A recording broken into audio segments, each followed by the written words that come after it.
স্ক্রিনে যে পেশেন্টটা দেখতে পাচ্ছেন সে একজন জলাতঙ্ক রোগী।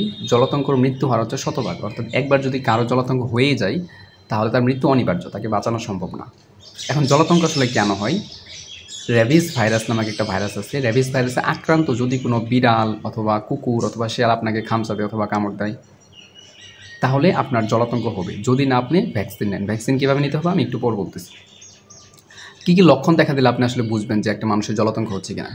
প্রথম দিকে যেখানে একটু সামান্য জ্বর আসবে, যেখানে কামড় দিছে সেখানে চিনচিন ব্যথা করবে, তারপর আস্তে আস্তে যখন সিভিয়ার অবস্থা হওয়া শুরু করবে তখন দেখবেন যে, আমি চিত্রে একটা ছবি দিয়ে দেবো, ভিডিও দিয়ে দেবো, দেখবেন যে মাংসপেশিতে প্রচণ্ড পরিমাণে ব্যথা করবে, পানি গিলতে পারবে না। তাকালে দেখতে পাচ্ছেন যে যখন পানি খাওয়ার চেষ্টা করবে মাংসপেশিগুলো চাপ দিয়ে ধরবে, তখন কি হবে, সে পানি গিলতে পারবে না। এই জন্য সবসময় সে জলের প্রতি একটা আতঙ্ক থাকবে, এই জন্য এটাকে বলা হয় জলাতঙ্ক। আর যে সমস্যাটা দেখা দেবে, এই যে ভাইরাসটা এটা আপনার ব্রেনকে আক্রমণ করে, ব্রেনকে আক্রমণ করার কারণে নার্ভাস সিস্টেমের কারণে আপনার যে সিক্রেশন, যে আপনার লালা গ্রন্থির সিক্রেশন সেটা বাইরে যাবে, অর্থাৎ আপনার প্রচুর পরিমাণে লালানেশন হওয়া শুরু করবে। এছাড়া আপনি আক্রমণাত্মক হয়ে যাবেন। এই লক্ষণগুলো আসলে দেখলে বুঝবেন যে আসলে একজন মানুষের জলাতঙ্ক হচ্ছে কিনা। কিন্তু যার জলাতঙ্ক অলরেডি লক্ষণগুলো প্রকাশ পাইছে সে মারা যাবে, তাকে আর কোনোভাবেই বাঁচানো সম্ভব না। আচ্ছা, তারপর আমরা আসি চিকিৎসার কথা। চিকিৎসা একই কথা, যে জলাতঙ্কের কোনো চিকিৎসা নাই, কোনো ওষুধ নাই। যদি না আপনি ভ্যাকসিন নেন, তাহলে ভ্যাকসিন কখন নেবেন? আপনার প্রতিরোধ ব্যবস্থা হিসেবে। প্রতিরোধ ব্যবস্থা হিসেবে কীভাবে নিতে পারেন? দুইভাবে নিতে পারেন।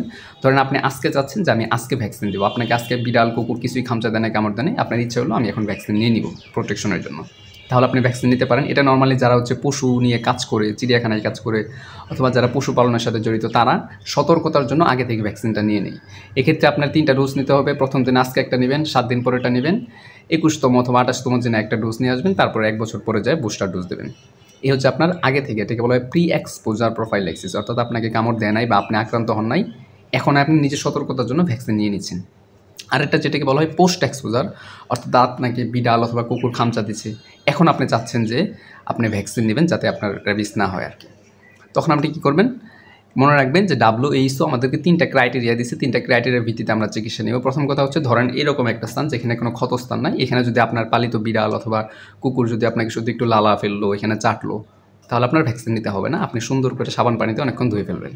কিন্তু যদি আপনাকে খামচা দেয়, সেখানে রক্ত পড়ুক অথবা না পড়ুক, অথবা আপনার এখানে ধরেন কিছু দানায় কেটে গেছে, ক্ষতস্থান আছে, ওইখানে যদি লালা ফেলে, তাহলে আপনাকে অবশ্যই ভ্যাকসিন নিতে হবে। আরেকটা ক্রাইটেরিয়া হচ্ছে, ধরুন আপনাকে এমন খামচা দিয়েছে যে আপনার রক্ত পড়া শুরু করছে, তাহলে তো আপনাকে ভ্যাকসিন নিতে হবেই। ভ্যাকসিনের সাথে সাথে র্যাবিস ইমিউনোগ্লোবিলিনটা নিতে হবে। ইমিউনোগ্লোবিলিন আপনাকে সাথে সাথে প্রোটেকশন দেওয়া শুরু করবে, ভ্যাকসিনের একটু সময় লাগে কাজ শুরু করতে। এখন নর্মাল অবস্থায় এই যে র্যাবিস হয়, র্যাবিস হলে সাধারণত লক্ষণগুলো 2 সপ্তাহ থেকে 3 মাসের ভিতরে প্রকাশ পাওয়া শুরু করে। মনে রাখবেন, আপনি আজকে যদি বিড়ালে খামচা দেয় আপনাকে, তাহলে আপনি তো আর জানেন না যে এই যে বিড়ালটা, এই বিড়ালের কি র্যাবিস ভাইরাস আছে কি না, আপনি তো নিশ্চিত না।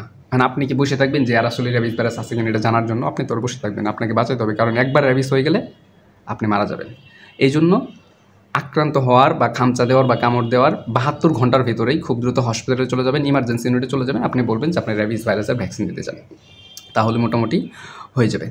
ভুলেও কখনো অবহেলা করবেন না, বিশেষ করে বাচ্চাদের বেশি হয়। কেন? কারণ বাচ্চারা বলে না, আপনাকে হঠাৎ হাঁটার সময় একটা কুকুর ওরে খামচা দিয়েছে, ও বাড়িতে এসে বলবে না। কিন্তু যদি ওই কুকুরটা র্যাবিস ভাইরাস থাকে, তাহলে 2-3 মাসের ভিতর দেখবেন যে বাচ্চার ভিতরে এই লক্ষণগুলো প্রকাশ পাচ্ছে, তখন আর বাচ্চা নেওয়া সম্ভব না। র্যাবিস খুবই ভয়ঙ্কর। র্যাবিস থেকে নিজে রক্ষা করুন, অন্যকে সতর্ক করুন। ধন্যবাদ সবাইকে। আসসালামু আলাইকুম।